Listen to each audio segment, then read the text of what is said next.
I look at where I am now, I find that there is a lot of drug abuse in the community, crime, child-headed households. We have the highest youth unemployment in the world. We still have a lot of people living below the poverty line. We have challenges. Everywhere you look, there's challenges. My mom had to leave for Cape Town.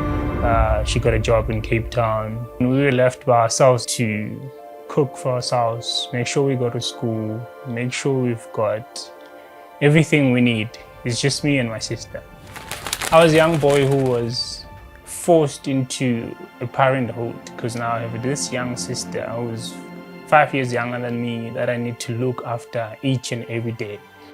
Tikkun started 30 years ago, and the original founders was Bertie Lubner and Chief Rabbi Harris. My dad was launching this initiative called My Afrika Tikkun. The challenge really was to say, what could Afrika Tikkun do? What Cradle to Career means, it means that young people come into Afrika Tikkun to learn. From there, they graduate and participate in the economy. So they become active citizens. They come in here, they've got meals, fresh meals. Every time they come here, every day. Like I'm looking at where we start our Cradle to Career model, the little ones, they've got 4 meals a day. We know what the role a meal means to a child who is growing up.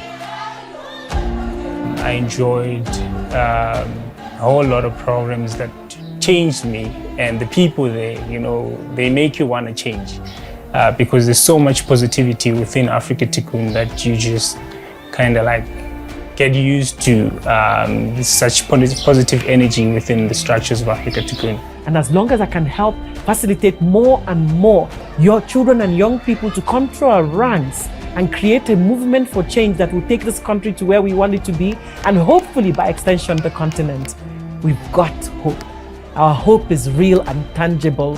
A big differentiating factor about Afrika Tikkun is that we're not there just to do food parcels like we started in the beginning.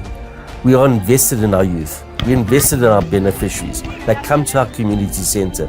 We instill in them what's right, what's wrong. Something beautiful is happening in our midst. And it's that something beautiful we want to show our funders, want to show our donors, but more importantly, to tell our young people that if you put your mind to anything, you can do it. People have been given opportunities, that there's a job market that's available to them, that they can go out into the job market, earn money, create wealth, create opportunities. There's a young man and had the responsibility caring for his siblings. He had 3 or 4 siblings. Looked after them during prelims. He went on to get 7 distinctions. He got a bursary through Afrika Tikkun. He was one of the kids that was coming to our centers. Got a bursary thereafter to go to university. He's studying actuarial science. He's working while studying for an accounting firm. And on weekends, he, on his own initiative, works in Diepsloot, helping with maths and science in our weekend schools program. He just chooses to give back. An individual like that tells me why we do so much of the work that we do. No one would think of a kid who comes from a notorious township like Diepsloot. I do not care what kind of situation I'm from, but it went to the idea of self-belief. I think it's something I had in myself, something, after seeing the sense of life, after seeing how much potential that I have in myself, that I contain in myself, how I can utilize it. You just need people who believe in you and who can support you. And so if you see our young people in spelling bee competitions shining, in debate shining, you realize that when we say people have potential, they do. It just takes a group of people to help them shine. We've got to come together and realize that we've all got a contribution to make. We find purpose in our daily lives, and it bonds us in a way together as human beings that kind of makes life really worthwhile.